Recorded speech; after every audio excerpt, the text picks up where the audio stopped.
Saúde os irmãos com a graça e a paz daquele que vive, reina e está presente neste lugar na minha e na sua vida. Amém, queridos? O Senhor Jesus, o primeiro e o último. Os irmãos podem se assentar. Queridos, eu agradeço a oportunidade, o privilégio de estar aqui mais uma vez com os irmãos. Não foi nas melhores circunstâncias, né, Cláudio? O presbítero Cleone estaria ministrando a palavra nessa noite, mas sua família está passando por um momento de dificuldade. Sua mãe está em coma no hospital. Eu peço oração por ele também, queridos, nessa noite, que todos que já passamos por este momento sabemos aí quão difícil é para a família, não é? Mas nós temos um Deus que é o Deus do impossível, um Deus que pode confortar, curar, salvar, restaurar, e eu tenho certeza que Ele poderá fazer grandes coisas na vida também ali da mãe do nosso querido amigo, irmão, presbítero Cleone. Queridos, estava ali falando com o Walter, na porta, quando eu cheguei, e ele falando assim: Marcelo, nunca mais você veio aqui. Irmãos, é verdade, eu peço perdão, viu? Eu estava falando para o Cláudio que eu nem conhecia a igreja mais. As cadeiras bonitas, um povo bonito, sorridente. Eu acho que eu não conheço 80% dos irmãos que estão aqui, irmãos. Tenho um relacionamento com bastante pessoas aqui dessa igreja que congregam aqui na nossa congregação do Valparaíso. A minha querida esposa saiu daqui desta congregação, glória a Jesus. Deus é bom o tempo inteiro. Quem me conheceu aí há uns 20 anos atrás sabe como Jesus é grande e fiel, né, irmãos? Que era triste, né? O negócio era feio, viu? 30 quilos mais magros, passasse um vento me levava. Mas eu costumo dizer que minha esposa teve uma visão de fé e confiança, irmãos. Graças a Deus. Queridos, antes de nós entrarmos propriamente na ministração dessa noite na palavra, eu gostaria de compartilhar algumas informações com os irmãos acerca da obra missionária que é feita, realizada pelo Ministério da ADGO, do qual esta igreja faz parte. Eu tenho certeza que os irmãos, todos os meses, nos cultos de missões, ouvem algumas estatísticas, que os irmãos ouvem falar dos nossos missionários, que os irmãos ouvem notícias dos nossos missionários, mas é sempre bom nós lembrarmos um pouquinho sobre aquilo que Deus está fazendo ao redor do mundo, através da minha vida e através da sua vida, através de cada adotante que está disponível para o reino, contribuindo e orando e se relacionando com os missionários. Eu costumo dizer, irmãos, que quando nós criamos o Adotar ali em 2007, muitas pessoas pensaram que era um programa de pagamento ou um programa de oferta missionária, mas ele é um programa de relacionamento. Então, deixa eu perguntar aqui nessa noite, quantos dos irmãos aqui são adotantes, estão aqui presentes aí? Levante sua mão. Glória a Deus, irmãos. Amém. Os irmãos sabem que tão importante quanto a oferta que os irmãos dão no fim de cada mês é também se comunicar com o missionário que está no campo. Sabiam disso, irmãos? Quando as pessoas saem do seu país e vão para um outro país, elas encontram um contexto cultural diferente, elas encontram uma língua diferente, elas encontram um povo diferente, é completamente diferente. E isso traz um certo desconforto para os irmãos, né? Nós não podemos esquecer que, apesar de serem missionários, apesar de sermos pastores aqui, nós continuamos sendo gente, continuamos sendo humanos. E nós precisamos aí do apoio, do suporte da igreja. Então, os nossos missionários, irmãos, eles gostam demais quando a igreja escreve para eles. E hoje é bem diferente do que há 29 anos atrás, quando nós começamos essa obra. Quando nós começamos, a gente tinha que mandar carta. E o correio demorava uma semana para mandar a carta para lá, dependendo do lugar. E às vezes a gente nem conseguia se comunicar. Hoje você pega ali o seu celular, pega o seu computador, entra no Skype, fala com o missionário como se estivesse ali na sua frente, ali na sua casa. Você convida o missionário para ir para dentro da sua casa. Olha que beleza. Então, os irmãos que são adotantes, aqueles que não são ainda, queridos, eu vou falar um pouquinho sobre o programa antes de nós entrarmos na mensagem. E é importante que nós conheçamos exatamente o que é o programa do Adotar, porque é através dele que nós damos o suporte necessário para a obra missionária hoje. Os irmãos sabem quantas pessoas, quantos missionários nós temos hoje no campo por esta igreja aqui? Mais ou menos isso aí mesmo, irmãos, que os irmãos falaram. Nós temos 32 pessoas hoje que são sustentadas pelo Ministério da DGO, queridos. Na África, na Ásia, América Latina, América do Norte, na Europa também nós temos pessoas, e no navio Logos Hope, onde está o filho do nosso pastor Natanael Nogueira, o Felipe. Então, é importante nós entendermos a nossa participação nesta obra, queridos. Quando nós falamos de missões no Ministério da DGO, nós estamos falando de missões transculturais. Mas, pastor, tem muita gente que não ouviu falar de Jesus aqui no Valparaíso ainda. Tem muita gente que não ouviu falar de Jesus ainda no Jardim Gá. É verdade, irmãos. Mas quando eu estava descendo aqui, para vir para cá, para a igreja, eu devo ter contado 5 ou 6 igrejas no meio do caminho, só aqui no Valparaíso. Então, se tem muita gente que não ouviu, também tem muita gente que consegue falar do evangelho do amor de Cristo. Mas nós estamos em lugares como a Turquia, que não tem uma viva alma que sabe de Jesus. E ela está esperando por nós, para que nós possamos ser aqueles que vão cumprir essa seara que está grande, queridos. Os trabalhadores ainda são poucos, mas nós podemos nos colocar diante de Deus para falar: Jesus, nós estamos na tua presença e queremos ser usados. E como é que a gente pode ser usado? Através deste programa, querido. Você talvez não seja chamado para ir, mas você certamente é chamado para interceder. Você certamente é chamado para preparar o teu filho para a obra missionária. Quantos aqui têm filhos? Levante suas mãos. Quantos de vocês pensaram assim: Deus, a carreira que eu quero para o meu filho é ser missionário? Dobrar os seus joelhos e falar assim: é assim, Jesus. Graças a Deus, irmã. Porque às vezes a gente fica pensando em tantas coisas, mas se esquece de pensar que o lugar melhor é na presença de Deus. Ele pode estar num ambiente de guerra, ele pode estar num país hostil, mas se ele estiver na presença de Deus, ele está mais seguro do que a gente protegido no cofre forte. Amém, irmãos? Então, queridos, procure esse jovem bonito aqui, o Cláudio. Ele é o nosso secretário de missões, ele tem mais informações sobre o Adotar. Ele pode falar para você como é que você pode se tornar um adotante, quem são os nossos missionários. Vou lembrar com os irmãos aqui rapidamente quem são nossos missionários e aonde eles estão, que aí os irmãos vão ficando mais confortáveis e até o final do culto vão ser tocados pelo Espírito Santo. Tenho certeza que aqueles que não são adotantes se tornarão. Ouvi amém aí, irmãos?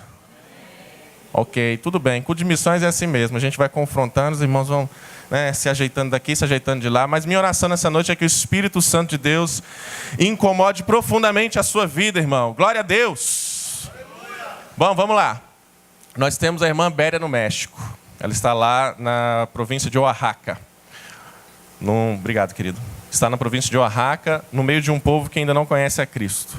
Dentre as várias nações que nós temos ali no México, ela está numa nação que ainda não foi alcançada. Nós temos aqui no Brasil, preparando-se para retornar para o campo, missionária Linéia, missionária Leide Jane, missionária Antônia e a missionária Sônia, que agora está como diretora de treinamento da Missão Carós. Os irmãos devem se lembrar da missionária Sônia. Sônia Mendes, ela foi uma das nossas primeiras missionárias. Passando um pouco mais para lá, ali no continente africano, nós temos no Cabo Verde, na Ilha do Fogo, o Eliseu e a Francisca, que estão trabalhando ali com uma creche. Então, eles estão usando este trabalho para evangelizar crianças e também os seus pais. Na Ilha do Fogo, nós temos um problema muito grande de prostituição. Então, a maioria dessas crianças, as suas mães são prostitutas, são filhos de estrangeiros que foram para o país e foram abandonados ali pelos pais. Então, elas estão fazendo esse trabalho ali com aquelas crianças. Nós temos na Guiné-Bissau a irmã Marilúcia, da nossa congregação ali do Parque São Bernardo. Irmã Marilúcia está lá na Guiné-Bissau, um país devastado pela guerra, um país que não tem energia elétrica. Imagine os irmãos, nós cultuarmos aqui nesta igreja, neste templo bonito, sem energia elétrica. Isso é uma bênção, né, irmãos? Glória a Deus e aleluia, não é? Mas o Senhor tem suprido ali a necessidade do pessoal, irmãos. E é interessante ver como Deus, Ele nos ajuda a usar algumas estratégias para pregar o Evangelho. Você imagina que num país como a Guiné-Bissau nós não temos energia elétrica. As pessoas precisam de gerador, que é extremamente caro porque você tem que usar gasolina. Mas Deus deu gerador para 5 igrejas que nós temos em 5 aldeias. Isso é uma maravilha, uma bênção, né, irmãos? E eles não têm energia elétrica não, mas eles têm celular. Você acredita nisso, irmãos? Aí você pensa assim, onde é que eles carregam esse celular? Na igreja, irmãos. Tem uma régua que a gente fez lá, cheia de tomada. E aí os abençoados vão lá para carregar o celular, mas demora para carregar o celular, pelo menos 1 hora aí. Então eles assistem o culto enquanto está carregando o celular. E a palavra de Deus, vai falando no coração dos irmãos. Ali no Senegal nós temos a família Munhoz, que estão trabalhando em Sindia. Sindia é uma cidade 100% muçulmana. O Senegal hoje tem 98% de muçulmanos, apenas 2% de cristãos, em várias denominações diferentes. E nós temos ali a família Munhoz, que é a Leila, o Jairo, o Jair e a Rebeca, seus filhos. E eles estão aqui atualmente no Brasil, vieram para um período sabático de 3 meses, estão retornando agora em setembro. E uma coisa que o Jair estava nos contando é o seguinte, irmãos, ali em Sindia, porque ali no Senegal as cidades elas estão no meio do deserto. Eu não sei se alguns dos irmãos tiveram já a oportunidade de estar no deserto. O deserto é uma bênção, né, irmãos? Você olha para um lado e olha para o outro, é só areia, não dá para entender nada. Se você não é uma pessoa que vive ali, você se perde naquele meio de areia. E será que dá para plantar alguma coisa em areia, irmãos? O que os irmãos acham? Os irmãos são mais espertos em agricultura aí. O que os irmãos acham? Dá para plantar na areia, né, irmãos? Vamos lá para a praia plantar umas árvores lá. Dá não. Mas sabe o que acontece? Lá no terreno dos irmãos, Lá dá mamão, lá dá laranja, lá dá goiaba, lá dá tudo. É o único terreno lá em Síndia que dá as coisas. Sabe por quê? Porque Deus está com eles naquele terreno. Deus abençoa. Vamos um pouquinho ali mais para o oeste, ali, mais perto do Oriente Médio. Na Turquia nós temos a família Cunha, que acabou de voltar essa semana para a Turquia. Eles estiveram aqui apenas para que a Esther ganhasse o seu novo rebento, a Ana. Então nós temos ali a Esther, o Kleber, a Ana e a Lídia. Uma criança recém-nascida e outra criança de 6 anos. Estes irmãos estão ali, se dedicaram ao reino de Deus, deixaram para trás a sua vida para se dedicar à pregação da palavra. O irmão Kleber, não sei se ele já veio aqui, os irmãos conhecem o irmão Kleber? Missionário Kleber. Missionário Kleber tem uma história interessante, irmãos. Ele era gerente do Bradesco, gerente geral de uma agência grande ali do Bradesco na Asa Norte. E quando nós nos conhecemos, ele começou a trabalhar comigo na obra missionária, Deus começou a tocar no coração dele, ele começou a falar, pastor, eu tenho um desejo de ir para o campo. Eu falei, então vamos orar. Até um dia que ele falou assim, eu estava no banco e o Senhor me confrontou, eu entrei no banheiro e falei, Deus, me tira daqui, porque eu sei que aqui não é meu lugar. E quando ele conversou comigo e falou assim, eu tenho certeza que eu preciso ir para o campo missionário. Eu tenho certeza que meu lugar é no reino, é trabalhando para ganhar almas para Jesus. Eu falei, então vamos orar, irmão. Ele, pois é, eu tenho que ver como é que a gente vai fazer com o negócio do banco.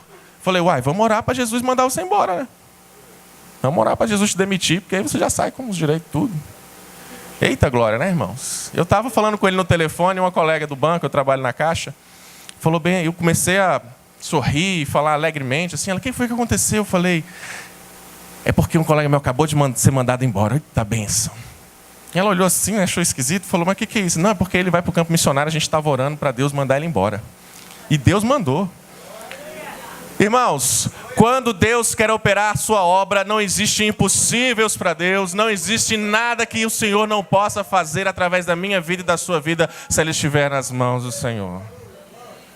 Um pouquinho mais para baixo ali na Índia, nós temos a família Barros, Adriana, Edmar, Tamires e Jonathan.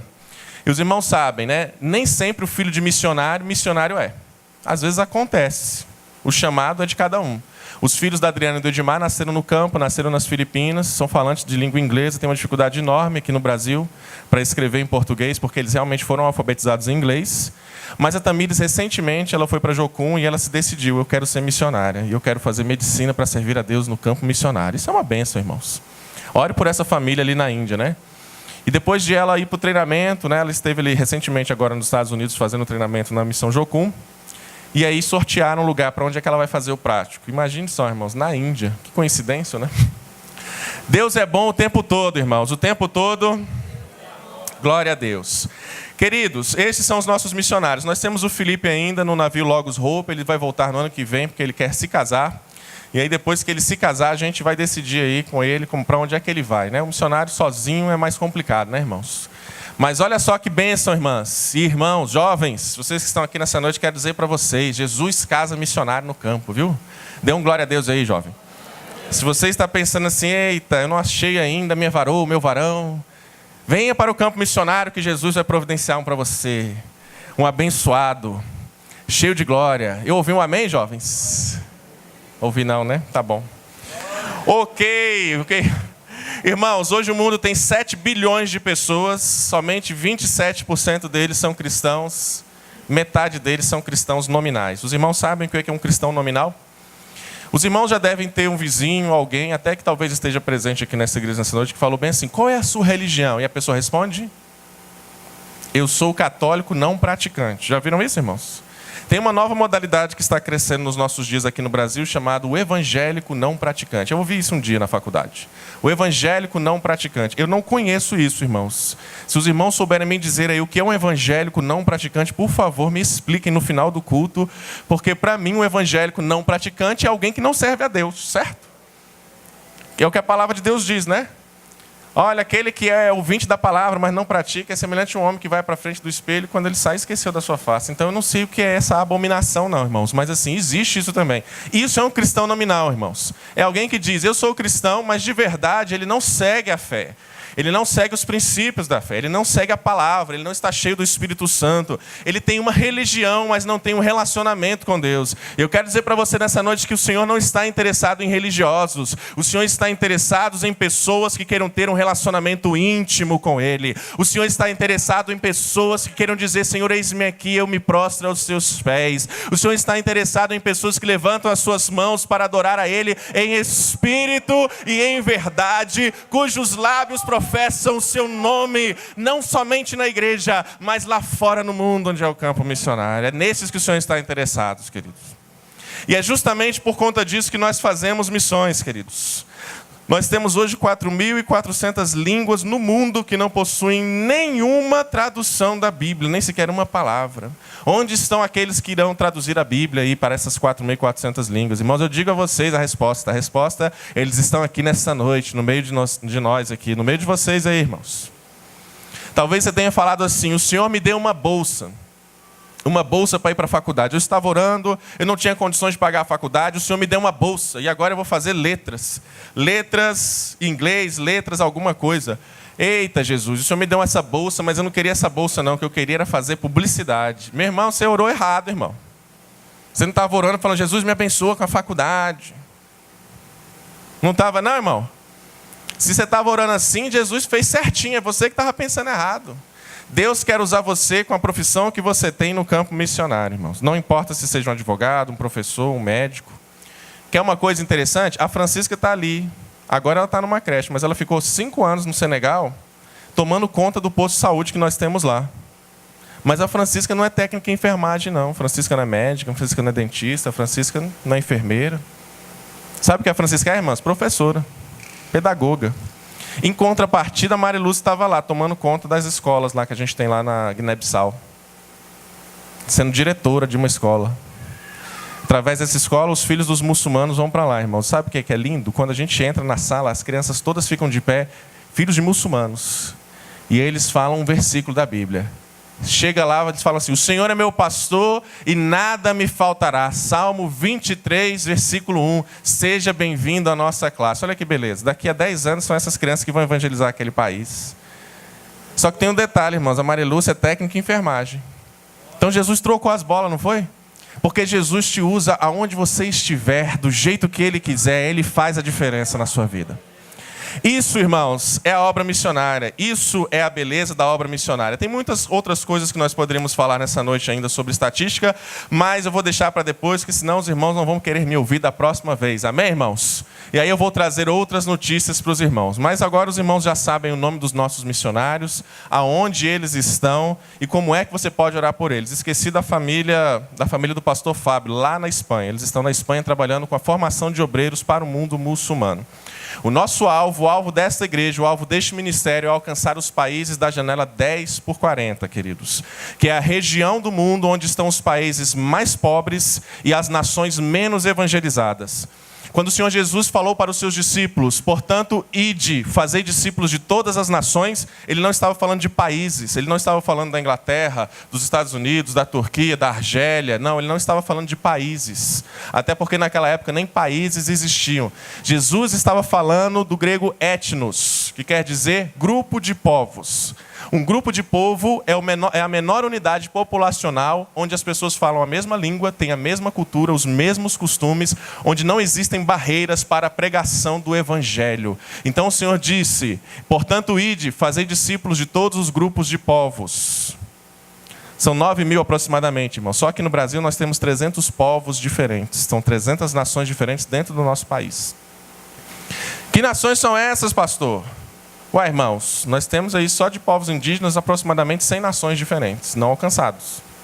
Nós temos refugiados aqui no nosso país, sabia? E eu tenho certeza que você deve ter recebido um WhatsApp aí esses dias falando assim: vamos orar, os muçulmanos estão invadindo o nosso país. Eles estão evangelizando aí com o Corão aí esses dias. Ô Jesus, não deixe isso acontecer. Eu falei, misericórdia, irmão, está repreendido. Deixe isso acontecer, Jesus. Porque se eu for para o país deles, eu sou morto se eu falo abertamente do evangelho. Mas aqui no meu país eles vão me ouvir, eles vão ouvir eu falar de Jesus abertamente, irmãos. Deus está mudando o cenário de missões mundiais para que a igreja tenha liberdade de pregar o evangelho a toda criatura. Quem crê nisso, levanta a sua mão e louva ao Senhor Jesus nessa noite. Eu gostaria que você abrisse a sua Bíblia. Em Isaías capítulo 40, nós vamos ler dos versículos 3 ao versículo 5. Isaías 40, versículo 3 ao 5. Eu gostaria que você ficasse de pé em reverência à palavra do Senhor.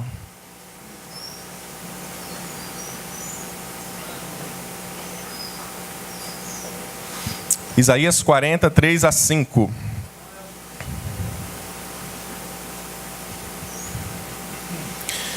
Quem encontrou, diga amém.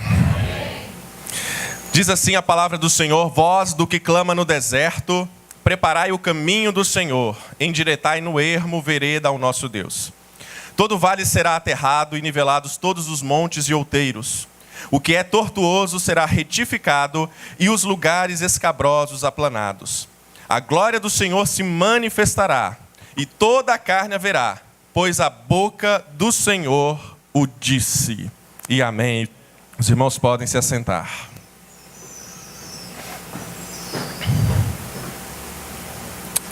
Sonda-me, Senhor, e me conhece, quebranta o meu coração, transforma-me conforme a tua palavra, e enche-me até que em mim se ache só a ti, e então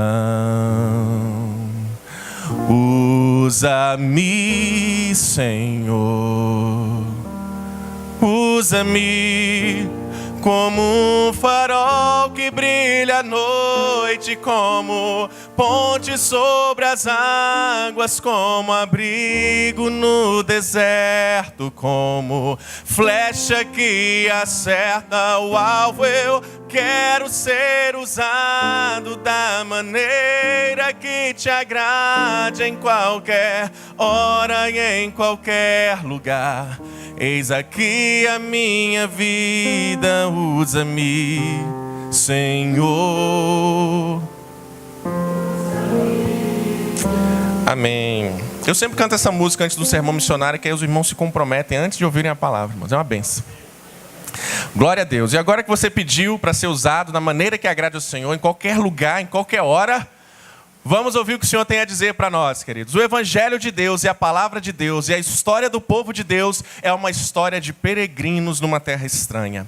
O Senhor nos diz ali em Hebreus capítulo 11, quando Ele está falando sobre os heróis da fé e os patriarcas, que todos aqueles homens viveram sem alcançar as promessas, mas eles não ficaram ruins por conta disso, eles não se sentiram mal por conta disso, porque os olhos deles estavam fixos numa pátria que não era aqui, porque eles viveram aqui como peregrinos, eles viveram aqui como estrangeiros. Meu querido irmão, minha querida irmã, eu quero dizer para você nessa noite que esta é a nação que nós temos, que esta é a noção que nós precisamos ter, que nós somos peregrinos nessa terra, a nossa pátria não é daqui, mas a nossa nação está no céu aonde o Senhor está, e o nosso coração precisa desejar ardentemente estar com o Senhor na glória, e por isso nós precisamos saber quem nós somos em Deus.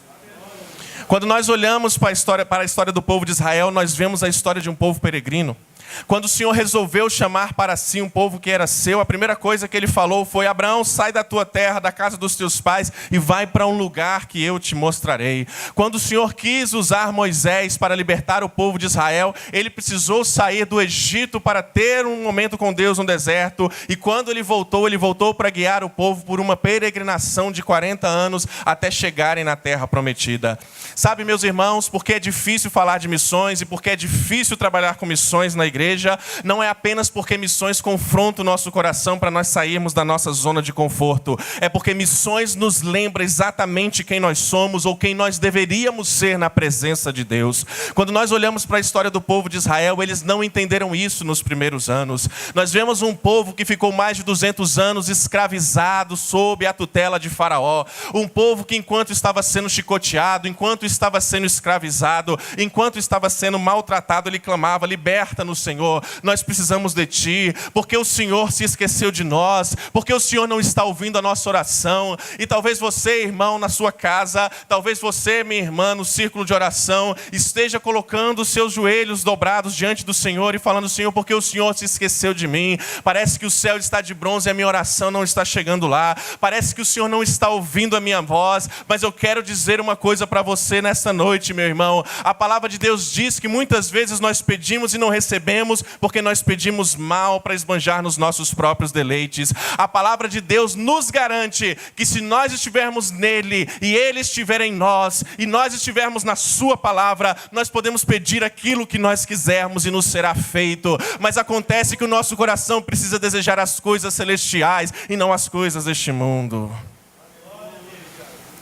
Quando você olha para a história de Israel, irmãos, nos primeiros momentos em que a oração daquele povo foi atendida, no momento em que eles saíram do Egito depois de tanta escravidão, nós vemos um povo regozijando, cantando assim, né? Caminhando vou para Canaã, caminhando vou para Canaã, caminhando vou para Canaã, glória a Deus, caminhando vou para Canaã.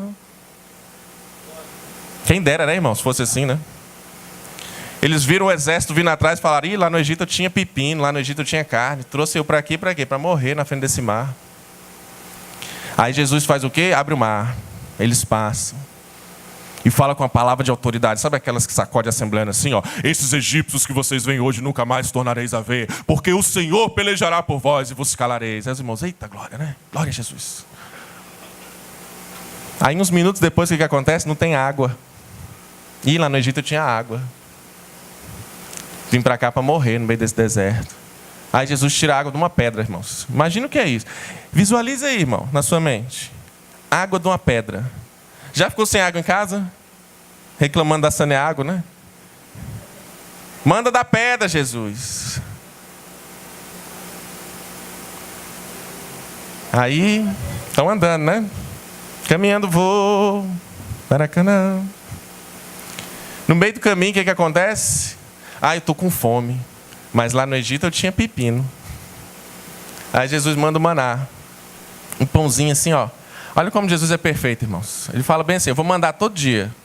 Tem gosto de mel na boca o negócio. Parece um orvalhozinho, mas tem gosto de mel. Só que não guarda não, filho, porque amanhã tem de novo, viu?